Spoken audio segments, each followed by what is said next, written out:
Menjadi lebih berani bukan berarti tidak merasa takut, tapi mampu menghadapi ketakutan itu dengan sadar dan bertindak meski takut. Berikut penjelasan langkah-langkah konkret untuk menjadi lebih berani. 1. Kenali ketakutanmu. You cannot conquer what you do not confront. Tuliskan hal-hal yang membuatmu takut, misalnya berbicara di depan umum, ditolak, gagal. Sadari, apakah ketakutan itu nyata atau hanya asumsi di pikiran? 2. Ubah pola pikir. Ketakutan sering tumbuh dari cara berpikir yang memperbesar risiko dan memperkecil kemampuan diri. Gantilah pikiran seperti aku pasti gagal menjadi aku bisa belajar dari ini. Ingat, keberanian bukan bawaan lahir, tapi keterampilan yang bisa dilatih. D. Ambil langkah kecil tapi konsisten. Keberanian tumbuh dari latihan. Tak perlu langsung menghadapi ketakutan terbesar. Mulailah dari yang kecil. Misalnya, jika kamu takut berbicara, mulai dengan bertanya dalam rapat atau kelas. Latih keberanian sosial. Banyak rasa takut muncul di situasi sosial. Takut ditolak, salah, atau diejek. Latihan. Sapa orang asing, ungkapkan pendapat atau katakan tidak dengan sopan. Hargai dirimu setelah berani melangkah, sekecil apapun itu. 5. Terbiasa gagal dan bangkit. Berani berarti siap salah, tapi tidak berhenti. Gagal proses belajar. Jangan menunggu rasa siap. Rasa siap sering datang setelah kita bertindak, bukan sebelumnya. 6. Kelilingi diri dengan orang yang mendukung. Lingkungan berpengaruh besar terhadap keberanianmu. Cari teman atau mentor yang memberi dorongan, bukan mengecilkanmu. Bicarakan ketakutanmu secara terbuka, itu sudah langkah keberanian. Catat progres dan refleksi. Simpan jurnal keberanian. This is setiap kali kamu berhasil menghadapi rasa takut. Refleksi ini akan memperkuat identitasmu sebagai orang yang berani. Menyadari dan mengakui emosi serta pikiranmu adalah langkah awal yang sangat penting dalam pengembangan diri. Baik untuk mengelola stres, membangun keberanian, maupun menciptakan hubungan yang sehat. Banyak orang melewatkan ini karena terbiasa menekan atau mengaitkan perasaan. Padahal tanpa kesadaran emosional, kita sering bereaksi secara otomatis dan tidak sadar. Apa artinya menyadari dan mengakui emosi serta pikiran? Secara sederhana, sadari memperhatikan apa yang kamu rasakan dan pikirkan tanpa langsung menolaknya atau membenarkannya. Mengakui bahwa emosi dan pikiran itu memang muncul tanpa menyalahkan diri sendiri. Contoh, aku nggak boleh marah, ini salah. Tapi oke, aku merasa marah sekarang. Itu yang sedang terjadi. Mengapa ini penting? Emosi yang ditekan, menumpuk, bisa meledak atau muncul sebagai stres, kelelahan, bahkan gangguan fisik. Pikiran yang diabaikan bisa membentuk pola negatif yang tak disadari. Dengan menyadari dan mengakui, kamu bisa mengambil jeda dan merespon secara sadar, bukan reaktif. Cara praktis sadari dan akui emosi dan pikiranmu. 1. Berhenti sejenak dan tarik napas. Luangkan momen, terutama saat kamu merasa tidak nyaman. Tarik napas dalam 3 detik, tahan 2 detik, buang perlahan. 2. Tanyakan pada diri sendiri, apa yang aku rasakan sekarang? Jawab dengan jujur tanpa menilai. Contoh, aku merasa cemas, aku kecewa, aku marah tapi juga bingung. Pro tip, bukan cuma gak enak tapi frustrasi, malu, sedih, takut, delay. Jadi 3. Lanjutkan dengan apa yang sedang aku pikirkan. Identifikasi kalimat atau asumsi yang terlintas di kepala. Contoh, aku takut dibilang bodoh, aku merasa gagal, aku nggak yakin bisa. Akui tanpa membantah.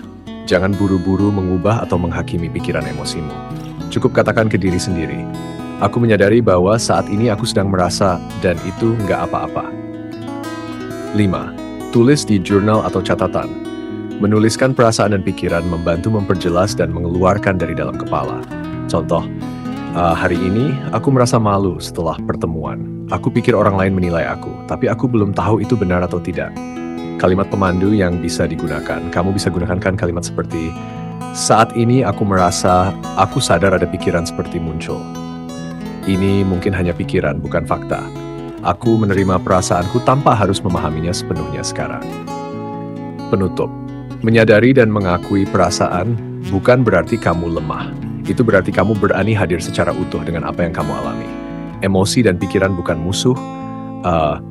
Mereka sinyal, bukan instruksi. Berani mengakui kesalahan adalah salah satu bentuk keberanian dan kedewasaan emosional yang paling kuat. Ini bukan soal merendahkan diri, melainkan mengambil tanggung jawab dengan jujur dan terbuka tanpa lari atau menyalahkan orang lain. Mengapa mengakui kesalahan itu penting? 1.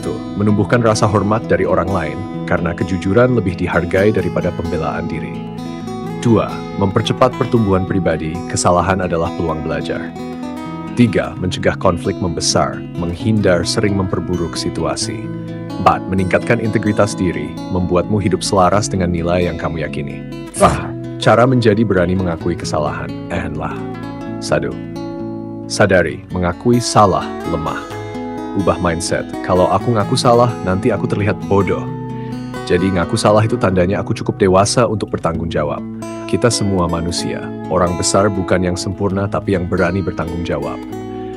2. Latih kesadaran diri. Perhatikan, apakah kamu sedang mencari-cari alasan, menyalahkan orang lain, merasa malu atau defensif? Langkah pertama, sadari bahwa kamu sedang menghindar. Contoh refleksi, aku bilang itu bukan salahku, tapi sebenarnya aku tahu aku ikut berperan. 3. Berani ucapkan dengan jujur guna kenyataan yang langsung dan tidak defensif. Aku sadar tadi aku salah dalam menyampaikan itu. Aku minta maaf, seharusnya aku bisa lebih hati-hati. Tahilin, hindari? Maaf ya, tapi kamu juga sih. Ya udah deh, kalau kamu merasa aku salah. 4. Tunjukkan niat memperbaiki, bukan hanya mengaku salah, tapi tawarkan langkah nyata. Mulai besok, aku akan pastikan double check dulu sebelum ngirim. Aku akan coba belajar dari ini supaya nggak terulang. Terima perasaan tidak nyaman. Mengakui kesalahan sering menimbulkan malu, takut kehilangan muka, takut dihakimi. Itu wajar. Tapi ingat, keberanian ketiadaan rasa takut, melainkan tetap melangkah meskipun takut. 6. Belajar, bukan menghukum diri. Jangan ubah aku salah menjadi aku buruk. Gunakan kesalahan sebagai cermin, bukan cambuk. Alih-alih menyalahkan diri, tanyakan, apa yang bisa aku pelajari dari ini? Apa yang akan aku lakukan berbeda lain kali? Contoh situasi. Situasi, kamu menunda pekerjaan tim dan rekan kerja kesulitan. Respons berani, aku minta maaf karena telat ngerjain bagianku. Itu bikin kerja kalian jadi lebih berat. Aku akan atur waktu lebih baik ke depan. Tips ringan harian, setiap malam tanya diri, apakah hari ini aku melakukan kesalahan kecil yang bisa aku akui dan pelajari? Biasakan memberi refleksi jujur tanpa menyiksa diri. Melatih diri untuk tidak menyembunyikan kebenaran yang tidak nyaman adalah langkah penting dalam membangun keberanian, kejujuran, dan integritas. Ini memang tidak mudah, karena kita sering takut akan reaksi orang lain, konflik, atau penolakan. Tapi justru dengan latihan ini, kamu akan merasa lebih kuat secara batin dan tidak hidup dalam ketegangan terus-menerus. Apa maksudnya? Kebenaran yang tidak nyaman. Kebenaran yang membuatmu merasa takut menyakiti perasaan orang lain, malu kalau ketahuan, takut kehilangan reputasi, hubungan, atau rasa aman. Contoh, mengakui bahwa kamu tidak setuju, mengatakan bahwa kamu merasa kecewa, mengaku telah melakukan kesalahan atau menyembunyikan sesuatu. Bahaya menyembunyikan kebenaran terus-menerus, menimbulkan rasa bersalah, stres, dan kelelahan emosional, membuat hubungan jadi dangkal dan tidak sehat, mengikis rasa percaya terhadap diri sendiri, menghambat pertumbuhan pribadi dan rasa damai batin. Cara melatih diri agar berani menyampaikan kebenaran yang tidak nyaman. 1. Latihan menyadari kapan kamu mulai menyembunyikan. Tanyakan pada dirimu, apa yang sebenarnya ingin aku katakan? Kenapa aku tahan ini? Takut apa? Apa yang akan terjadi kalau aku diam saja? Sadari bahwa diam pun adalah sebuah pilihan dan tanggung jawab. 2. Mulai dari situasi kecil. Tak perlu langsung menyampaikan hal besar. Mulailah dari mengungkapkan ketidaksepakatan ringan. Mengakui kalau kamu sebenarnya tidak suka ide tertentu. Berani berkata, sebenarnya aku kurang nyaman dengan itu. Semakin sering kamu melakukan ini, keberanianmu akan bertumbuh.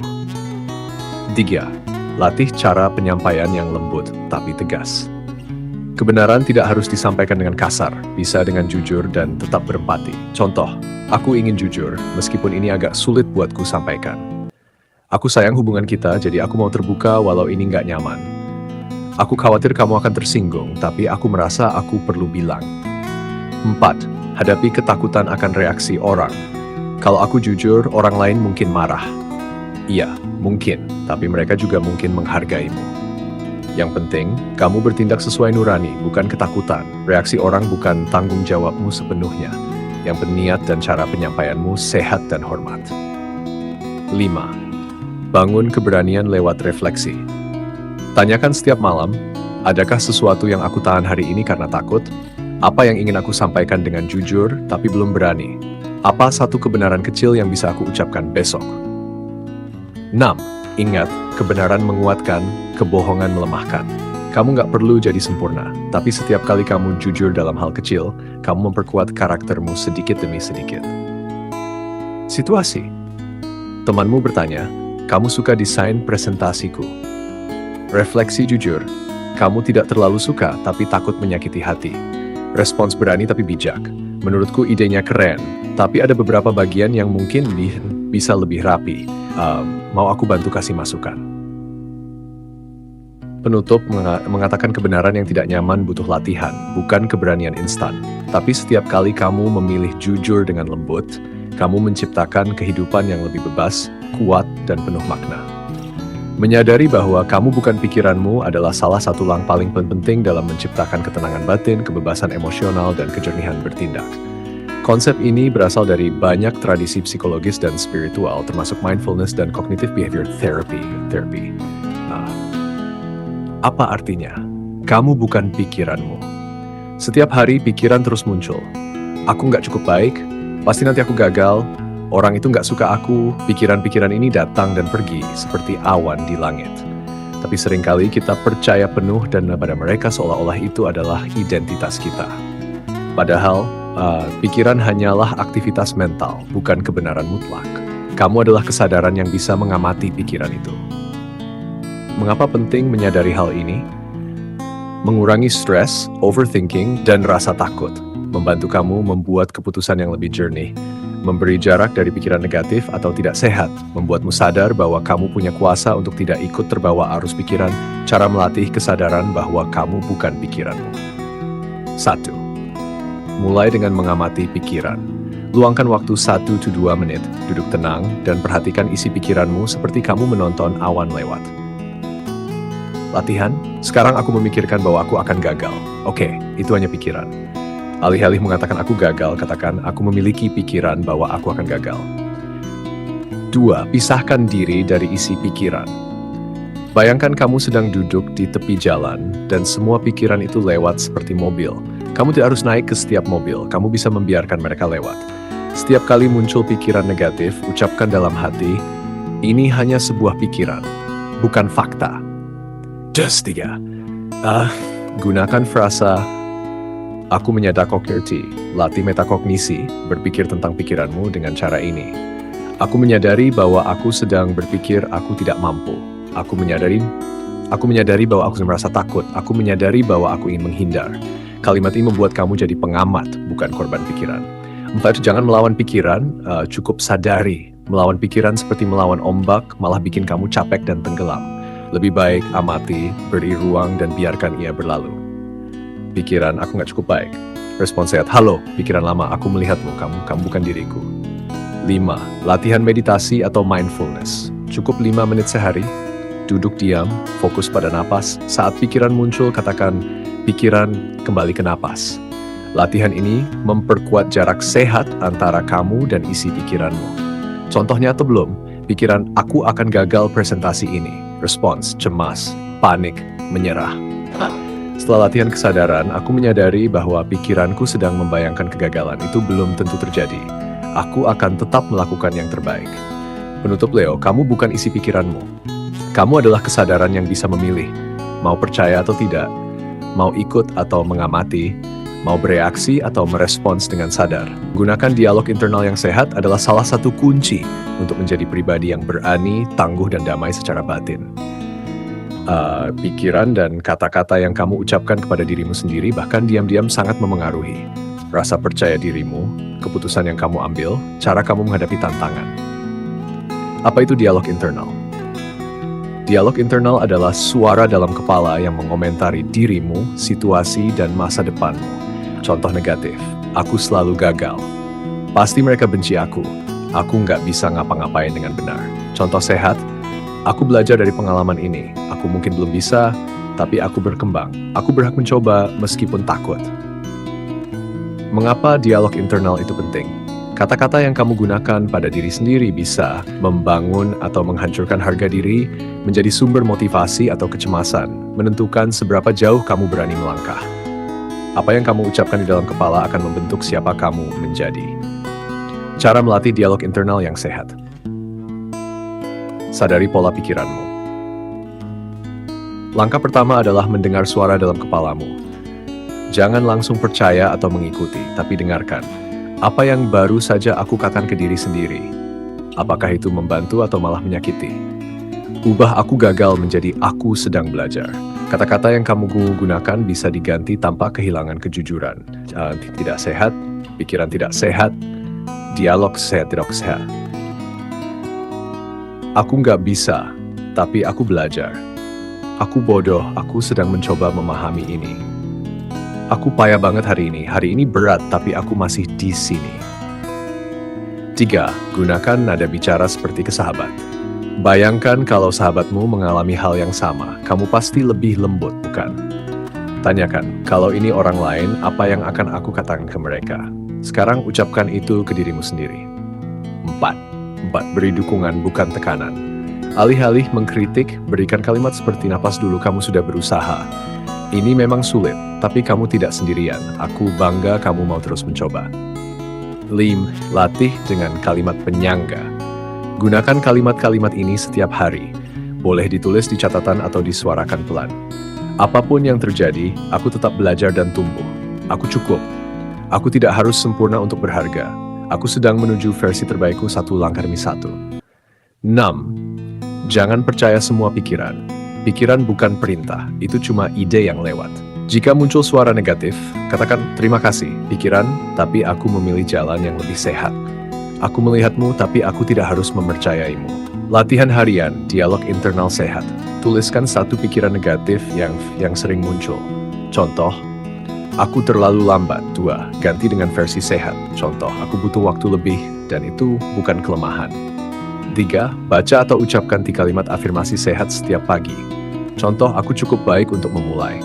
Aku layak dihargai, bahkan dalam ketidaksempurnaanku. Aku berkembang, tidak harus sempurna.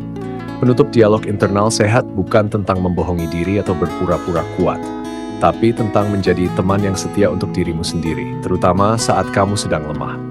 Jangan jadi musuh dalam dirimu sendiri. Dunia luar sudah cukup menantang. Menggunakan visualisasi positif adalah salah satu cara paling efektif untuk membangun keberanian, kepercayaan diri, dan kesiapan mental. Ini bukan sekadar membayangkan hal-hal indah, tetapi melatih pikiran untuk menerima dan mempersiapkan diri terhadap keberhasilan, bukan kegagalan. Apa itu visualisasi positif? Visualisasi positif adalah membayangkan dengan jelas dan hidup apa yang ingin kamu capai, bagaimana kamu akan bersikap, bagaimana rasanya berhasil. Otak tidak selalu bisa membedakan antara pengalaman nyata dan imajinasi yang kuat.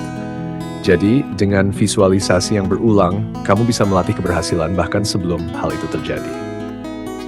Mengapa visualisasi positif penting?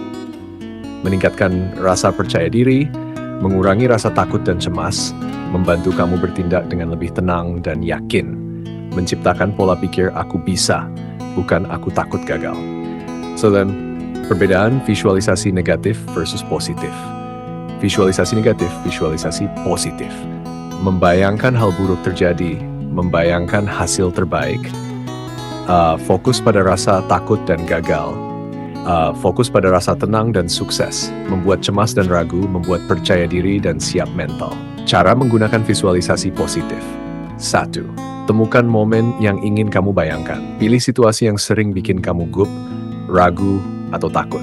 Contoh, presentasi di depan umum, mengungkapkan perasaan atau pendapat, ujian, interview, atau tantangan besar. 2. Bayangkan secara rinci dan tenang. Tutup mata, bayangkan dengan detail di mana kamu berada, apa yang kamu lakukan, bagaimana kamu berdiri, berbicara, bernapas, reaksi orang-orang, perasaan tenang dan percaya dirimu. Rasakan seolah-olah itu benar-benar terjadi sekarang. 3. Fokus pada proses, bukan hanya hasil. Jangan hanya membayangkan berhasil, tapi bayangkan dirimu menjalani proses dengan tenang dan mantap. Contoh, kamu membuka presentasi dengan senyum. Kamu berbicara lancar meski sedikit gugup. Kamu menyelesaikan tugas meskipun penuh tantangan. Gunakan kalimat penguat selama visualisasi. Gabungkan dengan afirmasi seperti, aku mampu menghadapi ini. Aku punya kekuatan untuk tetap tenang. Aku boleh gugup, tapi aku tetap bisa bergerak maju. 5. Lakukan secara rutin. Visualisasi paling efektif jika dilakukan setiap hari, walau hanya 35 menit. Waktu terbaik sebelum tidur agar masuk alam bawah sadar pagi hari sebagai mental boost sebelum menghadapi momen penting. Contoh latihan visualisasi harian. 1. Tutup mata, tarik napas dalam. 2. Bayang kamu akan melakukan sesuatu yang menantang. Lihat dirimu, tegak, tersenyum tenang, bicara dengan percaya diri. 4. Rasakan kebanggaan dan kekuatan dari dalam. Ucapkan dalam hati, aku siap, aku mampu, aku akan lakukan ini dengan versi terbaikku. Penutup visualisasi bukan sulap, tapi itu cara membangun kekuatan batin secara sadar dan konsisten. Setiap kali kamu membayangkan keberanian, kamu sedang melatih otakmu untuk berani di dunia nyata. Sebelum kamu bisa mencapainya di dunia luar, kamu perlu melihatnya di dunia dalam. Mengenali emosi dengan jujur adalah langkah penting dalam menjadi pribadi yang berani, dewasa secara emosional, dan tidak dikendalikan oleh suasana hati. Ini bukan tentang menahan atau menekan perasaan, tapi tentang menyadari dan mengakui apa yang sedang kamu alami tanpa menyalahkan atau menyangkal. Apa maksudnya mengenali emosi dengan jujur?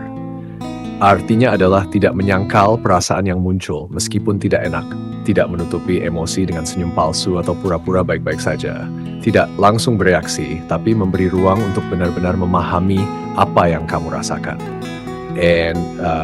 Mengapa ini penting? Emosi yang tidak dikenali akan mengendalikan kamu diam-diam, membantu kamu merespons, bukan bereaksi spontan, membuat hubungan dengan orang lain jadi lebih tulus dan terbuka, meningkatkan keberanian untuk menghadapi konflik tanpa takut. Emosi yang diakui akan bergerak, emosi yang ditolak akan menetap dan meledak. Cara mengenali emosimu dengan jujur. 1. Berhenti sejenak dan rasakan. Jangan langsung bereaksi, ambil jeda. Tanyakan, apa yang sebenarnya aku rasakan sekarang? Di mana aku merasakannya di tubuhku? Contoh, marah terasa panas di dada, tegang di rahang. Sedih, berat di dada ingin menarik napas panjang. 2. Jangan hanya bilang aku nggak enak hati. Beri nama yang jelas. Contoh, aku merasa kecewa, aku merasa takut ditolak, aku merasa tidak dihargai, aku merasa kesepian, bukan hanya sedih. Memberi nama pada emosi adalah cara pertama untuk menguasainya. Nomor 3. Jangan hakimi perasaanmu. Banyak orang bilang, harusnya aku nggak boleh cemburu. Aku lemah banget sih kalau takut gini. Tapi emosi bukan musuh. Like kid, emosi itu data, bukan dosa. Ucapkan perasaanku valid, aku tidak harus bereaksi, tapi aku boleh merasakannya. 4. Tanyakan apa yang dibutuhkan emosi itu. Setiap emosi membawa pesan. Contoh, emosi, pesannya, takut, kamu butuh rasa aman atau kejelasan. Marah, ada batas yang dilanggar. Sedih, kamu kehilangan atau butuh dukungan. Iri, kamu menginginkan sesuatu yang belum kamu miliki. Kecewa, harapanmu tidak terpenuhi. Tanyakan, apa yang sebenarnya ingin dikatakan oleh emosi ini? 5. Ekspresikan dengan cara yang sehat. Setelah mengenal emosi, salurkan secara tepat. Tulis di jurnal, bicarakan dengan orang yang kamu percaya, tarik napas dan beri waktu sebelum merespons. Gunakan kata-kata yang jujur tapi tetap menghargai orang lain. Contoh, kamu selalu bikin aku kesal, aku merasa marah karena aku merasa tidak didengarkan. Latihan harian, mengenal emosi. Setiap malam jawab 3 pertanyaan ini. 1. Apa emosi utama yang aku rasakan hari ini? 2. Apa pemicunya? 3. Bagaimana aku merespons dan apa yang bisa aku lakukan lebih baik? Penutup. Mengenali emosi dengan jujur bukan kelemahan, tapi keberanian untuk jujur pada diri sendiri. Itulah fondasi dari pengendalian diri, komunikasi yang tulus, dan pertumbuhan pribadi. Berani merasakan adalah berani hidup sepenuhnya. Mengekspresikan emosi dengan sehat adalah keterampilan penting yang membantumu tetap autentik tanpa menyakiti, bisa jujur tanpa meledak, dan terhubung dengan orang lain tanpa kehilangan kendali diri. Apa artinya mengekspresikan emosi dengan sehat? Bukan berarti kamu selalu tenang dan sopan setiap waktu, tapi Kamu tidak memendam emosi sampai meledak. Kamu tidak meledak secara impulsif. Kamu mengungkapkan perasaanmu dengan cara yang jujur, jelas, dan tetap menghargai dirimu sendiri dan orang lain. Emosi yang tidak diekspresikan akan mencari jalan keluar, seringkali dalam bentuk ledakan atau sakit fisik. Mengapa ini penting? Menghindari konflik berkepanjangan, meningkatkan kesehatan mental dan fisik, membangun hubungan yang lebih kuat dan terbuka, membuatmu berani dan percaya diri menghadapi kenyataan emosional. Cara mengekspresikan emosi dengan sehat. 1. Kenali dan terima emosimu terlebih dulu. Sebelum kamu bicara atau bertindak, tanyakan pada diri sendiri, apa sebenarnya yang aku rasakan? Apa yang menyebabkan perasaan ini? Apakah ini tentang kejadian sekarang atau luka lama yang ikut terbawa? Jangan langsung mengekspresikan sebelum kamu benar-benar paham apa yang kamu rasakan. 2. Gunakan kata-kata saya merasa. Saat berbicara, gunakan bahasa perasaan, bukan tuduhan. Contoh, aku merasa kecewa karena aku berharap kamu menepati janji. Kamu selalu bikin aku marah. Formula sederhana, saya merasa karena. Buat saya. 3. Ekspresikan dengan waktu dan tempat yang tepat. Jangan mengekspresikan emosi saat kamu benar-benar meledak.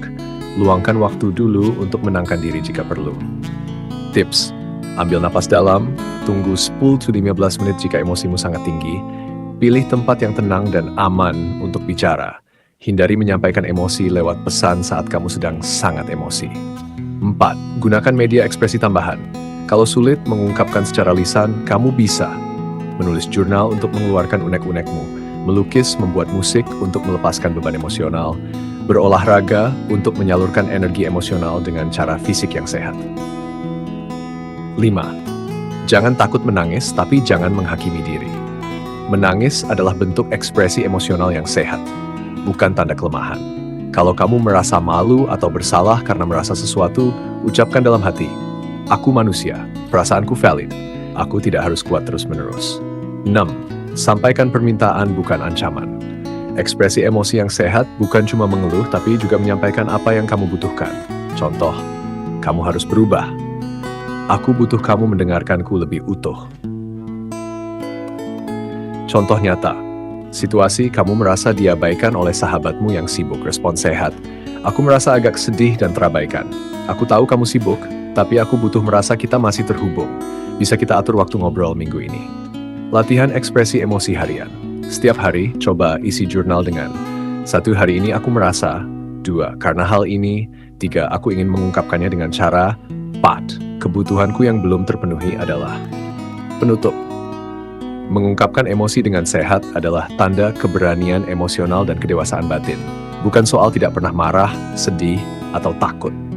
Tapi soal cara kamu memilih mengekspresikannya tanpa kehilangan kendali atau harga diri.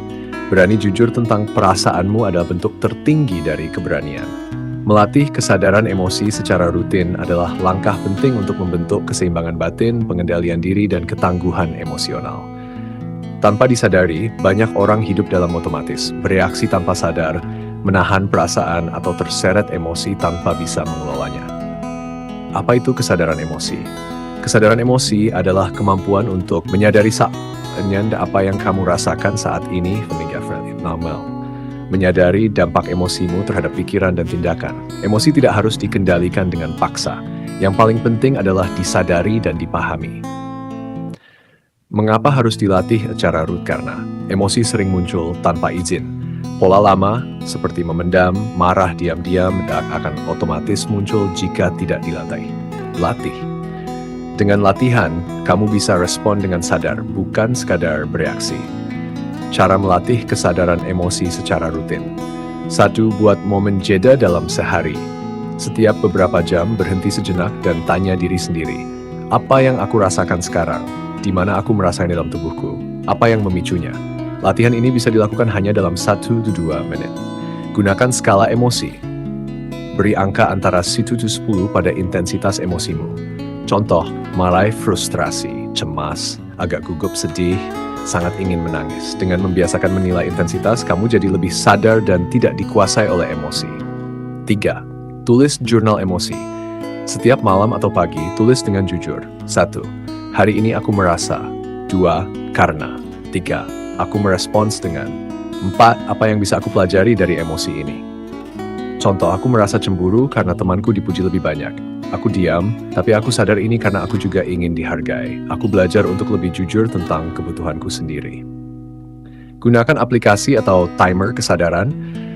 Setel alarm 3-4 kali sehari untuk berhenti sejenak dan refleksi emosimu. Kamu juga bisa pakai aplikasi seperti Mood Notes, Reflectly, atau Daily Bean untuk memantau pola emosimu. 5. Latih pernapasan saat emosi datang. Setiap kali muncul emosi kuat, marah, takut, kecewa, jangan langsung bertindak. Ambil 3 napas dalam, rasakan tubuhmu, tunda reaksi. Latihan ini membantu kamu menunda reaksi spontan dan memilih respons yang lebih bijak. 6. Gunakan kalimat penerimaan. Alih-alih menghakimi emosimu, katakan aku menyadari aku sedang marah dan itu oke. Perasaan ini sementara dan aku tidak harus melawannya. Aku merasakannya sekarang, tapi aku bukan emosiku. Refleksi mingguan. Setiap akhir minggu, luangkan waktu untuk meninjau. Emosi apa yang paling sering muncul? Apa polanya? Apa yang aku butuhkan tapi belum aku akui? Ini membantu kamu melihat tren emosional dan bertumbuh lebih sadar dari waktu ke waktu. Contoh latihan harian sederhana menit. 1. Duduk tenang, pejamkan mata. 2. Tarik napas 3 kali perlahan. 3. Tanyakan, apa yang aku rasakan sekarang? Di mana aku merasakannya? Apa pesan dari emosi ini? 4. Ucapkan dalam hati, aku melihatmu emosi, aku mendengarmu, aku tidak menolakmu. Penutup kesadaran emosi bukan hal yang instan. Ia seperti otot, perlu dilatih setiap hari. Dengan kebiasaan kecil dan konsisten, kamu akan jadi pribadi yang lebih tenang menghadapi konflik, lebih mengenal diri sendiri, lebih berani mengekspresikan perasaan tanpa takut. Kamu tidak bisa mengendalikan ombak, tapi kamu bisa belajar besar di atasnya. Itulah kesadaran emosi. Fokus pada proses, bukan hanya hasil, adalah cara berpikir yang sangat penting jika kamu ingin tumbuh dengan stabil, membangun keberanian, dan tetap tenang saat menghadapi tantangan. Ini bukan tentang menyerah pada tujuan, tapi membalik fokus ke hal-hal yang bisa kamu kendalikan setiap hari. Apa maksudnya fokus pada proses? Artinya, tidak terobsesi pada hasil akhir, contoh menang, viral, lulus, sukses, tapi memberi perhatian dan energi pada langkah-langkah kecil dan konsisten yang kamu lakukan setiap hari, menjadikan proses sebagai tempat belajar dan berkembang, bukan hanya jalan menuju hasil. Hasil itu penting, tapi proses adalah tempat kamu menjadi kuat. Mengapa banyak orang galat fokusnya hanya pada hasil? Fokusnya pada hasil karena mereka mudah kecewa saat hasil tak sesuai harapan, cepat menyerah karena ingin instan, tidak menikmati perjalanan, ekseranan, hanya mengejar validasi, tak belajar dari kegagalan karena yang dikejar hanya menang. Manfaat fokus pada proses, menurunkan tekanan mental, meningkatkan ketekunan dan daya tahan, membantu kamu tetap konsisten walau belum melihat hasil, menumbuhkan rasa puas dan percaya diri dari dalam, membuatmu berani mencoba tanpa takut gagal. Cara fokus pada proses bukan hanya hasil. 1. Tentukan tujuan, tapi lepaskan tekanan. Kamu tetap boleh punya target, tapi fokuskan energimu pada langkah yang bisa kamu ambil hari ini. Contoh, tujuan, menjadi pembicara publik yang berani. Proses, berlatih 5 menit berbicara sendiri setiap hari. 2. Rayakan kemajuan kecil. Jangan tunggu sukses besar baru bangga. Latih dirimu untuk berkata, hari ini aku melangkah, aku berani mencoba walau belum sempurna, aku berkembang walau pelan. Progres kecil yang konsisten lebih kuat daripada dorongan besar yang putus di tengah jalan. 3. Ubah fokus dari bagaimana hasilnya ke apa yang bisa aku lakukan hari ini. Contoh perubahan pertanyaan. Fokus hasil, fokus proses. Kapan aku bisa berhasil? Apa satu hal kecil yang bisa aku lakukan sekarang? Apa aku cukup baik? Apa aku sudah berlatih hari ini? Bagaimana agar cepat selesai? Bagaimana agar aku belajar lebih dalam? Berani gagal, fokus pada proses. Kalau kamu takut gagal, itu tanda kamu terlalu fokus pada hasil. Padahal kegagalan adalah bagian alami dari proses. Coba ubah cara pandang. Aku gagal, aku payah. Aku gagal, aku sedang belajar. 5. Gunakan jurnal atau pelacak proses. Catat apa yang kamu lakukan hari ini untuk mendekat ke tujuanmu, bukan hanya menilai dari hasilnya. Contoh jurnal harian. Hari ini aku belajar 30 menit. Aku latihan bicara di depan kaca. Aku menulis meski mood sedang turun. 6. Temukan kesenangan dalam aktivitas itu sendiri, bukan hanya ketika berhasil. Misalnya, menikmati suara napas saat meditasi, merasakan kepuasan setelah latihan sebelum bisa, bangga karena berani mencoba meski takut. Contoh sederhana, fokus pada proses. Misal tujuan, ingin jadi lebih percaya diri saat bicara. Fokus hasil, kapan aku bisa tampil sempurna? Bikin stres. Fokus proses, hari ini aku latihan 10 menit bicara tanpa teks. Bisa dilakukan dan membuatmu tumbuh. Menutup fokus pada proses bukan berarti kamu tidak ambisius. Justru itu menunjukkan keberanian dan kedewasaan. Kamu tidak dikendalikan oleh hasil, tapi kamu memilih untuk hadir, bertumbuh, dan berjuang selangkah demi satu langkah. Hasil bisa datang dan pergi, tapi siapa kamu menjalani proses, itu yang akan membentuk hidupmu. Menggunakan tantangan untuk menerangi diri sendiri adalah cara berpikir dan hidup yang sangat kuat, karena kamu tidak hanya bertahan dalam kesulitan, tetapi menggunakan kesulitan itu sebagai cermin untuk mengenali dirimu yang lebih dalam, lebih jujur, dan lebih kuat. Apa artinya tantangan menerangi diri? Artinya adalah melihat masalah, rasa sakit, atau kegagalan sebagai peluang refleksi dan pertumbuhan. Menyadari bahwa reaksimu terhadap tantangan bisa menunjukkan pola pikirmu, luka lama yang belum sembuh, keyakinan bawah sadar, kekuatan yang tersembunyi dalam dirimu. Tantangan bukan musuh, tantangan adalah guru kehidupan yang menunjukkan apa yang belum selesai dalam dirimu. Mengapa ini penting? Supaya kamu tidak merasa jadi korban hidup, supaya kamu bisa memaknai penderitaan, bukan hanya menderita, supaya kamu bisa berubah dari dalam, bukan sekadar menyembunyikan luka, supaya kamu belajar bertumbuh, bukan hanya bertahan. Cara menggunakan tantangan untuk menerangi diri sendiri. Saidu, tanyakan, apa yang ditunjukkan oleh tantangan ini? Saat kamu sedang kesal, gagal, ditolak, atau sakit hati, jangan hanya berdoa agar itu cepat selesai. Coba tanyakan, apa ini sedang memperlihatkan tentang diriku? Bagian mana dari diriku yang sedang diuji? Apakah ini membangkitkan luka lama? Contoh, saat ditolak orang lain, kamu merasa hancur. Mungkin kamu sedang melihat bahwa harga dirimu tergantung pada penerimaan orang lain. 2. Sadari pola emosi berulang. Kalau tantangan serupa terus muncul, itu bukan kebetulan, itu sinyal. Contoh, selalu merasa dilupakan.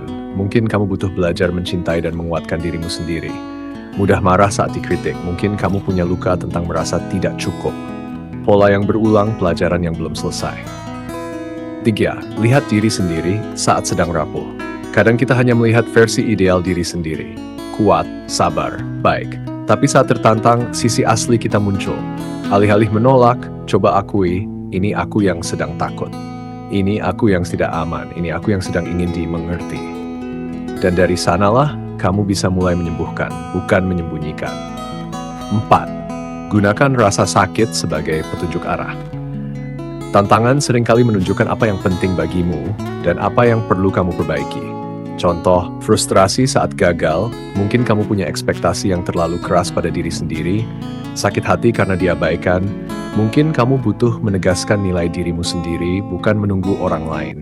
Di balik setiap luka, ada kebenaran tentang dirimu yang sedang ingin dilihat. 5. Jangan cari jalan pintas dari rasa sakit. Seringkali kita mengalihkan diri, scroll medsos, makan berlebihan, sibuk terus menyalahkan orang. Tapi untuk menerangi diri, kamu perlu hadir dalam rasa tidak nyaman itu. Duduklah bersama emosi itu, tulis, rasakan, biarkan bicara padamu. Apa yang kamu hindari bisa jadi adalah pintu masuk menuju pemahaman tentang dirimu sendiri. 6. Sadar bahwa tantangan bisa membuka potensi tersembunyi. Kamu tidak tahu betapa kuatnya kamu sampai kamu diuji. Banyak kekuatan muncul bukan dari kenyamanan, tapi dari tekanan. Tanyakan, apa yang sedang tumbuh dalam diriku karena tantangan ini? Siapa aku setelah melewati ini nanti? Latihan refleksi. Saat menghadapi tantangan, saat kamu merasa tertekan atau sedih, coba tulis 5 pertanyaan ini. 1. Apa yang terjadi? 2. Apa reaksi emosionalku? 3. Apa yang ini tunjukkan tentang diriku? 4. Apa pola atau luka lama yang muncul? 5. Apa yang ingin aku pelajari atau sembuhkan dari sini? Penutup tantangan bisa jadi jalan untuk menyalahkan hidup atau jalan untuk memahami siapa dirimu sebenarnya. Kamu bisa memilih untuk lari atau menyalakan cahaya di dalam gelap. Luka adalah tempat cahaya bisa masuk. Tantangan tidak membentuk kita. Mereka mengungkapkan siapa kita sebenarnya. Hal Elrod. Berikut penjelasan mendalam tentang cara menyadari bahwa emosi negatif itu ada. Dan mengapa langkah ini penting dalam perjalanan mental, emosional, dan spiritual seorang. Apa maksudnya sadari emosi negatif itu ada? Artinya adalah tidak menyangkal perasaan tidak nyaman seperti marah, sedih, takut, kecewa, iri, malu, cemas.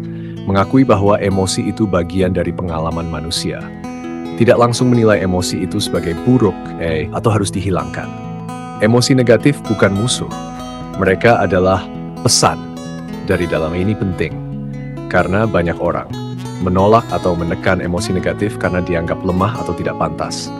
Berpura-pura baik-baik saja padahal batin remuk, takut menghadapinya karena merasa itu terlalu berat. Padahal penyembuhan emosional tidak bisa dimulai kalau kamu belum mengakuinya. Kamu tidak bisa mengobati luka yang kamu tolak untuk lihat. Cara menyadari emosi negatif itu ada. 1. Berhenti menyibukkan diri untuk melarikan diri. Saat emosi negatif muncul, banyak orang membuka media sosial, sibuk bekerja atau belajar berlebihan, menghibur diri dengan makanan, belanja, hiburan. Langkah pertama adalah berani duduk dalam diam, kurasakan saat ini. Apa yang sebenarnya aku rasakan saat ini? Hindari pikiran seperti, aku gak boleh sedih, seharusnya aku gak marah. Ini perasaan jelek, aku harus positif aja. Gantilah dengan, perasaan ini muncul untuk suatu alasan, aku boleh merasa seperti ini bagian dari prosesku sebagai manusia. Ingat, mengemosi menyetujui tindakan yang merugikan. Amati sensasi tubuh. Emosi sering muncul dalam tubuh terlebih dahulu sebelum kamu menyadarinya di pikiran. Contoh, sesak di dada, cemas, berat di pundak, stres, gelisah di perut, takut. Tanyakan bagian tubuh mana yang paling terasa tegang. Apa kira-kira pesan emosi ini? 4. Berikan nama pada emosimu. Menamai emosi akan membantumu melihatnya secara jelas. Contoh, aku sedang marah karena merasa diabaikan. Aku merasa malu karena takut ditolak. Aku merasa cemas karena banyak hal yang tak pasti. Penamaan membuat emosi jadi terlihat dan terpegang, bukan hanya samar-samar di pikiran. 5. Tulis atau ucapkan tanpa sensor. Ambil kertas atau rekam suara. Aku kesal karena yang bikin aku sedih sebenarnya. Aku iri walaupun gak mau ngaku. Kamu tidak harus membagikannya. Tujuannya hanya satu, menghadirkan emosi itu ke dalam kesadaranmu. 6. Sadari emosi itu tidak salah. Merasa negatif bukan berarti kamu orang yang gagal atau lemah. Itu artinya kamu sedang jujur pada perasaanmu sendiri. Emosi negatif menandakan bahwa ada nilai, harapan, atau luka yang sedang disentuh, membantu kamu tahu apa yang penting dalam hidupmu. 7. Ucapkan dalam hati, katakan dengan lembut kepada emosimu. Aku melihatmu, marah. Aku mendengarmu, sedih. Aku bersamamu, takut. Ini adalah bentuk penerimaan, bukan penyerahan. Dan ini membuka jalan untuk menyembuhkan. Penutup sadari emosi negatif itu ada bukan untuk kamu larut di dalamnya, tapi untuk melihatnya dengan jujur, tanpa takut, tanpa menyalahkan. Apa yang tidak kamu sadari akan diam-diam mengendalikan hidupmu. Rasa sakit adalah sinyal, bukan musuh. Berikut adalah penjelasan lengkap tentang cara menggunakan teknik mindfulness dan bagaimana ini bisa membantu kamu menjadi lebih tenang, jernih, dan terhubung dengan dirimu sendiri. Apa itu mindfulness? Mindfulness adalah kemampuan untuk menyadari apa yang sedang terjadi saat ini di dalam dirimu maupun di sekitarmu tanpa menghakimi dan tanpa larut dalam penilaian. Sederhananya, hadir sepenuhnya di momen ini dengan penuh perhatian dan penerimaan. Mindfulness bukan cuma duduk meditasi. Ini adalah sikap hidup, hadir dengan utuh. Mengapa mindfulness penting? Karena tanpa sadar kita sering hidup di autopilot. Makan, bicara, berjalan tanpa sadar. Terjebak di masa lalu atau masa depan, reaktif secara emosional tanpa tahu kenapa, tenggelam dalam pikiran negatif atau overthinking. Mindfulness mengajarkanmu untuk mengamati pikiran dan emosi, bukan dikendalikan olehnya, meningkatkan ketenangan, fokus, dan kepekaan batin, menemukan jeda di antara stimulus dan respons. Cara menggunakan teknik mindfulness. 1. Mulai dengan napas. Napas adalah jangkar yang selalu bisa kamu kembali padanya. Langkah-langkah. 1. Duduk tenang. Posisikan tubuh tegak tapi rileks. 2. Tarik napas perlahan lewat hidung, lalu hembuskan lewat mulut. 3. Arahkan perhatian penuh ke sensasi napas masuk dan keluar. 4. Saat pikiranmu melayang, sadari, lalu lembutkan fokus kembali ke napas. Lakukan 3-5 menit setiap hari. Mulailah dari yang kecil. Dari 2. Sadari pikiranmu, tapi jangan terjebak. Pikiran akan tetap muncul, itu normal. Contohnya, kenapa aku pikir aku aneh? Nanti kalau aku malu, gimana? Latihan mindfulness. Lihat pikiran itu seperti awan yang lewat di langit, muncul, lewat, hilang. Jangan larut, jangan lawan, cukup sadari, akui, dan lepas. Sadari emosi tanpa menolak atau memaksa. Saat kamu cemas, marah, sedih, jangan buru-buru mengatasi. Cobalah, tarik napas perlahan, arahkan perhatian ke tubuh, di mana letak rasa itu.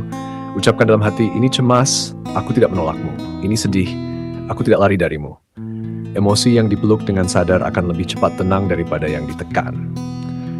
Latih mindfulness dalam aktivitas harian. Mindfulness tidak harus duduk bermeditasi.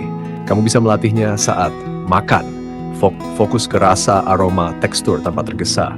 Jalan kaki, rasakan langkahmu, napasmu, hembusan angin. Mandi, sadari air menyentuh kulit, suara gemerisik, hangatnya. Prinsipnya, hadir penuh, jangan multitasking. Gunakan latihan 5 detik saat kamu merasa panik, stres, atau reaktif. 1. Berhenti sejenak. 2. Tarik napas dalam 1-2 kali. Tanyakan, apa yang sebenarnya sedang aku rasakan sekarang? Jawab dengan jujur. 5. Lanjutkan tindakan dengan lebih sadar. 6. Gunakan jurnal kesadaran. Setiap malam, kamu bisa refleksi dengan menulis, apa momen paling penuh kesadaran hari ini? Apa emosi yang muncul? Kapan aku tergelincir dari kesadaran? Apa yang bisa aku pelajari? Mindfulness bukan tentang sempurna, tapi tentang mengenali saat kamu lupa dan kembali lagi. Bonus, kalimat mindfulness yang bisa kamu gunakan. Aku bernapas masuk, aku tahu aku sedang bernapas. Aku hadir di sini, di saat ini. Segalanya datang dan pergi. Aku tetap sadar. Aku tidak perlu melawan apapun. Aku hanya perlu hadir. Penutup mindfulness adalah jalan pulang ke diri sendiri. Dengan melatihnya, kamu bisa hidup lebih tenang, jernih, dan tidak lagi reaktif. Kamu tidak dikendalikan oleh pikiran dan emosi. Kamu menjadi saksi yang sadar. Saat kamu sadar, kamu bebas. Thich Nhat Hanh. Berikut penjelasan mendalam tentang prinsip ingat, emosi itu sementara, yang merupakan salah satu pondasi penting dalam menjaga kesehatan emosional dan keberanian menghadapi kehidupan. Apa artinya emosi itu sementara? Artinya adalah, setiap emosi, entah itu marah, sedih, kecewa, takut, bahkan bahagia, semuanya datang dan pergi. Tidak ada satupun emosi yang bersifat permanen. Emosi adalah seperti ombak, datang, mencapai puncak, lalu mereda. Kamu tidak perlu melawan ombak, cukup belajar berselancar di atasnya. Mengapa ini penting? Ketika kamu melupakan bahwa emosi itu sementara, kamu bisa merasa putus asa saat sedih, seolah-olah akan sedih selamanya, berpikir takkan bisa memaafkan, tenggelam dalam kecemasan, seakan takkan pernah tenang lagi. Dengan mengingat bahwa emosi hanya sementara, kamu bisa bersabar saat emosi negatif datang. Tidak membuat keputusan besar saat sedang emosional, menjadi lebih lembut dan penuh pengertian pada dirimu sendiri. Cara menghayati dan menggunakan prinsip Zaitu. Lihat polanya dalam hidupmu. Coba ingat, pernahkah kamu sangat marah lalu beberapa jam atau hari kemudian mereda? Pernah merasa sangat cemas, tapi ternyata semuanya baik-baik saja? Semua emosi selalu berlalu, meskipun saat itu terasa begitu kuat dan permanen. Ucapkan dalam hati, ini akan lewat. Saat kamu sedang dilanda emosi, alih-alih berkata, aku nggak tahan lagi, katakan kan, ini berat, tapi ini akan berlalu. Aku merasa marah sekarang, tapi ini hanya cuaca emosional, bukan keadaan permanen. Bayangkan emosi seperti awan di langit. Kamu adalah langitnya. Emosi hanyalah awan yang datang dan pergi. Kamu tidak perlu mengikuti awan itu, cukup biarkan lewat. Awan gelap pun akan sirna, langit di baliknya tetap ada, tenang, luas, dan tetap milikmu. 4. Tahu bahwa emosi ada siklusnya. Emosi secara ilmiah biasanya bertahan sekitar 90 detik secara biologis. Yang membuatnya bertahan lebih lama adalah pikiran yang mengulang-ulang cerita penolakan terhadap emosi itu sendiri. Jika kamu mau duduk dan merasakan dengan sadar, emosi itu biasanya memuncak, lalu menurun, dan akhirnya mereda, rima. Tuliskan dan tunggu. Saat sedang merasa berat, kamu bisa menulis. Sekarang aku merasa, aku tahu ini hanya sementara. Aku akan merasakannya, bukan melawannya. Kemudian, beri dirimu waktu 10-20 menit. Perhatikan apa yang berubah. Biasanya, ada jeda dan ketenangan mulai muncul. Nah, ingat kata-kata ini hanya perasaan, ini datang untuk bicara padaku, tapi ini juga akan pergi. Aku tidak perlu mengikutinya, aku cukup menyadarinya. Penutup. Menghayati bahwa emosi itu sementara akan membantumu lebih tenang di tengah badai emosi. Tidak cepat mengambil keputusan saat-saat sedang terbawa suasana. Memiliki ruang batin yang lebih luas untuk menerima dan melepaskannya. Tidak ada perasaan yang bertahan selamanya, mereka hanya pengunjung. Tenangkan dirimu, ini hanya fase, bukan akhir dari segalanya.